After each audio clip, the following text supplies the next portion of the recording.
কক্সবাজারের উখিয়া রোহিঙ্গা ক্যাম্প থেকে দেশি বিদেশি অস্ত্র ও গুলিসহ ৫ রোহিঙ্গা সন্ত্রাসীকে আটক করেছে এপিবিএন পুলিশ। এ সময় আটককৃতদের শরীর এবং বসতঘর তল্লাশি করে ৭টি দেশি বিদেশি অস্ত্র ও ১৮টি গুলি উদ্ধার করা হয়। রবিবার সকালে উপজেলার কুতুপালং ২ নম্বর ওয়েস্ট রোহিঙ্গা ক্যাম্পের D9 ব্লকে এ অভিযান চালানো হয়।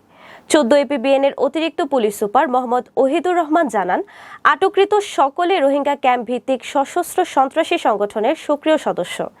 জানা যায়, গোপন সংবাদের ভিত্তিতে কুতুপালং ২ নম্বর ওয়েস্ট রোহিঙ্গা ক্যাম্পের D9 ব্লকে অভিযান চালায় এপিবিএন পুলিশ। এ সময় সন্দেহজনক বসতঘরটি ঘিরে ফেললে পুলিশ সদস্যদের উপস্থিতি টের পেয়ে ১০ থেকে ১২ জন সন্ত্রাসী দৌড়ে পালানোর চেষ্টা চালায়। পরে এপিবিএন পুলিশ ধাওয়া দিয়ে ৫ জনকে আটক করতে সক্ষম হলেও অন্যরা পালিয়ে যায়।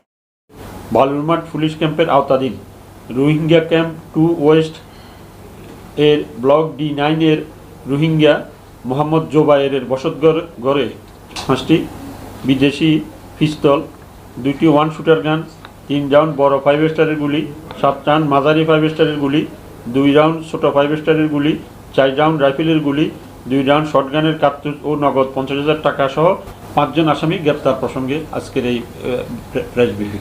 রোহিঙ্গা 1 নম্বর মোহাম্মদ জোবায়ের, বয়স 22, পিতা মৃত কবির আহমেদ।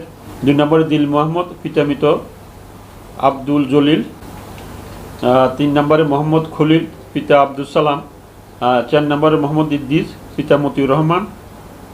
5 নম্বরে মোহাম্মদুল্লাহ, পিতা মৃত সাব্বির আহমদ গ্রেপ্তার করে ক্যাম্প হেফাজতে নিয়ে আসা হয়।